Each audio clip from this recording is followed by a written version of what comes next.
Nathalie Bontou, bonjour. Bonjour. Alors vous avez obtenu le prix Pierre Faure 2015, décerné par la Fondation de l'École Polytechnique chaque année à un jeune polytechnicien ou une jeune polytechnicienne dont le début de parcours dans l'industrie est prometteur.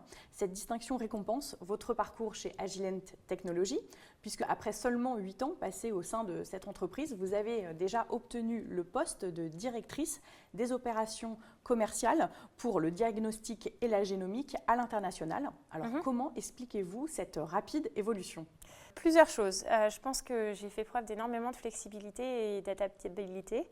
En 8 ans, j'ai changé, je crois, 4 fois de poste. Et je suis passée de domaines assez variés, en fait. Donc, j'ai commencé en tant que spécialiste produit, j'ai fait ensuite du marketing, j'ai fait en fait de la vente, je suis revenue au marketing. Et puis maintenant, effectivement, je m'occupe des opérations commerciales. Et c'est chaque fois assez différent finalement. Donc être vraiment flexible, la volonté d'apprendre et de se remettre en question et puis voilà, d'évoluer. En général, ils disent que les transitions, c'est en 6 mois. La plupart de mes transitions, je les ai effectuées en 3 mois. Donc c'était vraiment cette volonté d'apprendre très rapidement. C'est nécessaire. Et je crois que l'école nous prépare bien à ça.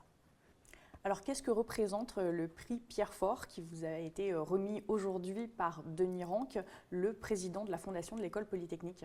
C'est avant tout un grand honneur, soyons honnêtes. Je suis très fière d'être la 3e femme. Je crois que quand même, plus il y aura de femmes dans les sciences, plus mieux ce sera. On est très loin de la mixité.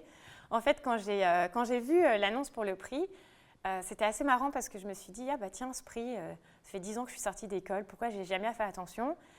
Et puis j'ai regardé les lauréats, j'ai vu qu'il y avait 2 femmes sur 14 et je me suis dit, ça va pas. Pour moi, la diversité, c'est important, donc voilà, c'est bien que ce soit une femme, je suis très contente que ce soit moi. Et c'est aussi une occasion de revenir à l'école et de commencer à transmettre. Et je pense que ça fait aussi partie, en tout cas, c'est vraiment quelque chose qui me tenait à cœur. Alors, est-ce que vous savez déjà comment vous allez utiliser cette dotation ? Je crois que j'ai une idée, donc je vais en garder une petite partie pour moi, pour faire un objet qui me rappellera ce prix. Et puis l'autre partie, en fait, je vais m'en servir probablement pour faire des bourses d'études. Pour moi, c'est vraiment très important de renvoyer l'ascenseur, de savoir donner une chance à des gens qui n'en ont pas forcément.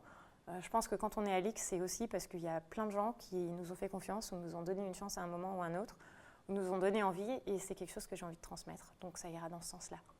Alors, quelle expérience vous a le plus marqué lors de votre passage à Polytechnique ? Mon service civil, ça c'est sans hésiter. Moi je les ai passés à Marseille, dans les quartiers nord, donc c'est loin d'être glamour. Et je faisais faire de la peinture à des enfants qui avaient entre 2 ans et 5 ans.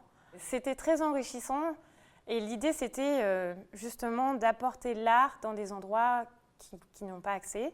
Donc c'était des ateliers de peinture ouverts aux enfants. Moi je les faisais dans des centres de protection maternelle infantile et dans des haltes garderies. Et ce qui m'a beaucoup marqué, c'est que du coup ça m'a vraiment mis en relation et en contact avec une réalité qui était complètement différente de la mienne.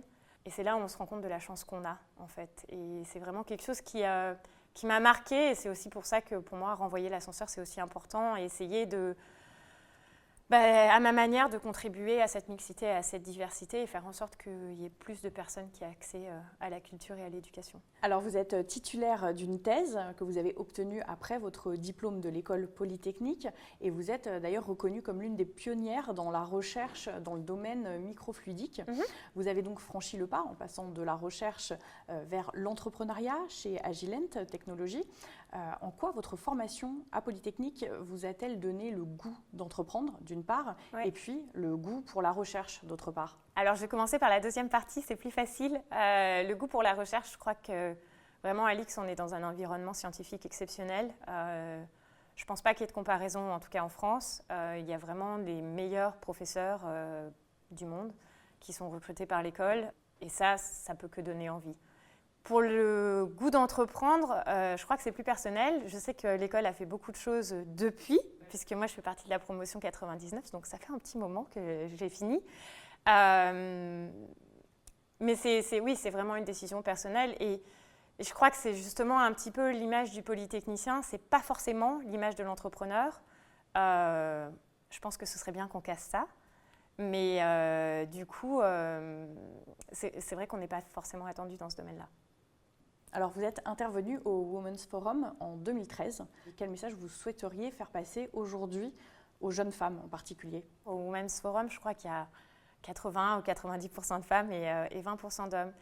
Et à la fois, et ce sera mon premier message, ce qui était bien, c'est qu'il y avait 20% d'hommes. Parce que je pense qu'en France, il y a encore un problème de mixité, il y a encore un problème de plafond de verre, il y a encore un problème de discrimination.